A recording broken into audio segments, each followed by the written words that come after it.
Daniel chapter 10. In the 3rd year of Cyrus, king of Persia, a message was revealed to Daniel, who was named Belteshazzar. And the message was true and one of great conflict. But he understood the message and had an understanding of the vision. In those days, I, Daniel, had been mourning for 3 entire weeks. I did not eat any tasty food, nor did meat or wine enter my mouth. Nor did I use any ointment at all until the entire 3 weeks were completed. On the 24th day of the 1st month, while I was by the bank of the great river, that is, the Tigris, I lifted my eyes and looked, and behold, there was a certain man dressed in linen, whose waist was girded with a belt of pure gold of Uphaz. His body also was like beryl, his face had the appearance of lightning, his eyes were like flaming torches, his arms and feet like the gleam of polished bronze, and the sound of his words like the sound of a tumult. Now I, Daniel, alone saw the vision, while the men who were with me did not see the vision. Nevertheless, a great dread fell on them, and they ran away to hide themselves. So I was left alone and saw this great vision, yet no strength was left in me, for my natural color turned to a deathly pallor, and I retained no strength.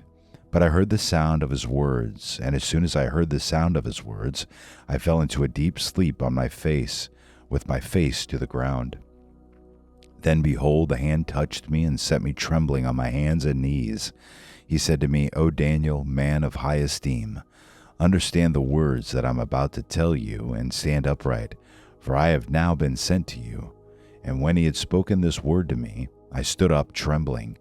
Then he said to me, Do not be afraid, Daniel, for from the first day that you set your heart on understanding this and on humbling yourself before your God, your words were heard, and I have come in response to your words. But the prince of the kingdom of Persia was withstanding me for 21 days. Then behold, Michael, one of the chief princes, came to help me, for I had been left there with the kings of Persia. Now I have come to give you an understanding of what will happen to your people in the latter days, for the vision pertains to the days yet future. When he had spoken to me according to these words, I turned my face towards the ground and became speechless. And behold, one who resembled a human being was touching my lips. Then I opened my mouth and spoke and said to him who was standing before me, O my Lord, as a result of the vision, anguish has come upon me, and I have retained no strength. For how can such a servant of my Lord talk with such as my Lord? As for me, there remains just now no strength in me, nor has any breath been left in me. Then this one with human appearance touched me again and strengthened me. He said, O man of high esteem, do not be afraid. Peace be with you. Take courage and be courageous. Now as soon as he spoke to me, I received strength and said, May my Lord speak, for you have strengthened me. Then he said, Do you understand why I came to you? But I shall now return to fight against the prince of Persia. So I am going forth, and behold, the prince of Greece is about to come. However, I will tell you what is inscribed in the writing of truth. Yet there is no one who stands firmly with me against these forces, except Michael, your prince. Daniel chapter 11. In the 1st year of Darius the Mede, I rose to be an encouragement and a protection for him.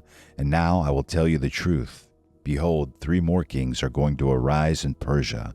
Then a 4th will gain far more riches than all of them.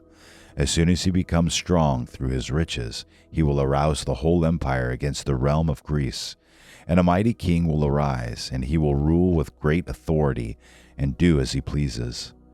But as soon as he has risen, his kingdom will be broken up and parceled out toward the 4 points of the compass, though not to his own descendants, nor according to his authority which he wielded. For his sovereignty will be uprooted and given to others besides them. Then the king of the south will grow strong, along with one of his princes, who will gain ascendancy over him and obtain a dominion. His domain will be a great dominion indeed. After some years, they will form an alliance, and the daughter of the king of the south will come to the king of the north to carry out a peaceful arrangement.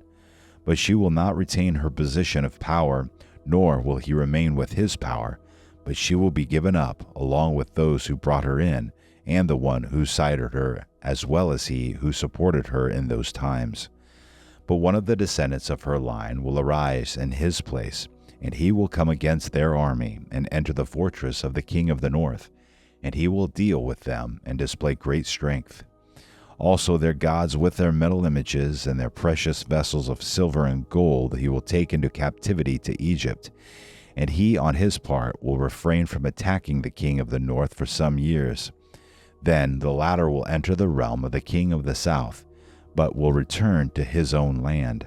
His sons will mobilize and assemble a multitude of great forces, and one of them will keep on coming and overflowing and pass through, that he may again wage war up to his very fortress. The king of the south will be enraged and go forth and fight with the king of the north. Then the latter will raise a great multitude, but that multitude will be given into the hand of the former. When the multitude is carried away, his heart will be lifted up, and he will cause tens of thousands to fall, yet he will not prevail. For the king of the north will again raise a greater multitude than the former, and after an interval of some years he will press on with a great army and much equipment. Now in those times many will rise up against the king of the south. The violent ones among your people will also lift themselves up in order to fulfill the vision, but they will fall down. Then the king of the north will come, cast up a siege ramp, and capture a well-fortified city, and the forces of the south will not stand their ground, not even their choicest troops, for there will be no strength to make a stand. But he who comes against him will do as he pleases, and no one will be able to withstand him. He will also stay for a time in the beautiful land, with destruction in his hand. He will set his face to come with the power of his whole kingdom, bringing with him a proposal of peace which he will put into effect. He will also give him the daughter of women to ruin it, but she will not take a stand for him or be on his side. Then he will turn his face to the coastlands and capture many, but a commander will put a stop to his scorn against him. Moreover, he will repay him for his scorn. So he will turn his face toward the fortresses of his own land, but he will stumble and fall and be found no more. Then in his place one will arise and will send an oppressor through the jewel of his kingdom. Yet within a few days he will be shattered, though not in anger nor in battle. In his place a despicable person will arise, on whom the honor of kingship has not been conferred, but he will come in a time of tranquility and seize the kingdom by intrigue. The overflowing sources will be flooded away before him and shattered, and also the prince of the covenant. After an alliance is made with him, he will practice deception, and he will go up and gain power with a small force of people. In a time of tranquility, he will enter the richest parts of the realm, and he will accomplish what his fathers never did, nor his ancestors. He will distribute plunder, booty, and possessions among them, and he will devise his schemes against strongholds, but only for a time. He will stir up his strength and courage against the king of the south with a large army. So the king of the south will mobilize an extremely large and mighty army for war, but he will not stand, for schemes will be devised against him. Those who eat his choice food will destroy him, and his army will overflow, but many will fall down slain. As for both kings, their hearts will be intent on evil, and they will speak lies to each other at the same table, but it will not succeed, for the end is still to come at the appointed time. Then he will return to his land with much plunder, but his heart will be set against the holy covenant, and he will take action and then return to his own land. At the appointed time he will return and come into the south, but this last time it will not turn out the way it did before, for ships of Kittim will come against him. Therefore he will be disheartened and will return and become enraged at the holy covenant and take action. So he will come back and show regard for those who forsake the holy covenant. Forces from him will arise, desecrate the sanctuary fortress, and do away with the regular sacrifice. And they will set up the abomination of desolation. By smooth words he will turn to godlessness those who act wickedly toward the covenant. But the people who know their God will display strength and take action. Those who have insight among the people will give understanding to the many, yet they will fall by sword and by flame, by captivity and by plunder for many days.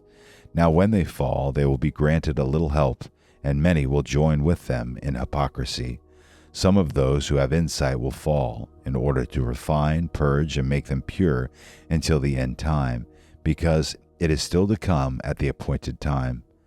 Then the king will do as he pleases, and he will exalt and magnify himself above every god, and will speak monstrous things against the God of gods, and he will prosper until the indignation is finished.